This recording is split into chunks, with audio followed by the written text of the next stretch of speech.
Sarà un monitoraggio portato avanti con uno speciale scanner tridimensionale a stabilire con certezza se il versante da cui si è staccata la frana che venerdì scorso ha travolto i capannoni della IML continua a muoversi oppure no. Da questo punto fermo partiranno le diverse strade che portano alla riapertura completa dell'azienda di Casarza Ligure, ognuna con i suoi costi e con i suoi tempi che comunque non si preannunciano brevi. Nel frattempo però l'azienda non può assolutamente stare ferma. Ogni giorno che passa, da quando tutto lo stabilimento è stato dichiarato inagibile e la produzione è ferma, è un passo indietro nel cammino di ripresa che la stessa stava faticosamente percorrendo. Le soluzioni temporanee ci sono e sono state messe sul tavolo, che si è riunito al termine del sopralluogo che questo pomeriggio a Bargonasco ha visto la partecipazione tra gli altri dell'assessore regionale Giacomo Giampedrone.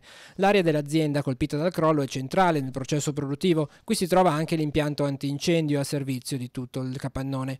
Quest'ultimo è stato ripristinato in questi giorni. Si attende ora l'agibilità dei capannoni per far ripartire in parte la produzione o quantomeno far uscire quelle lavorazioni pronte per la spedizione, ma da venerdì scorso bloccate inesorabilmente nei magazzini. Faremo tutto ciò che è nelle nostre possibilità per supportare l'azienda in quello che è un danno economico patito molto importante, per consentire nel più breve tempo possibile di accompagnare i lavoratori, se ci sarà necessità di ammortizzatori sociali, ma anche per consentire all'azienda di essere supportata economicamente in quegli investimenti che servono sicuramente nel tempo per far ripartire a pieno regime questa attività. Il tavolo con tutti i soggetti coinvolti, azienda, sindacati e istituzioni, è stato riconvocato per lunedì prossimo. In questa sede si vedrà se ci saranno già le prime risposte, prime fra tutte quella dei privati proprietari dell'area franata a cui spetta la messa in sicurezza.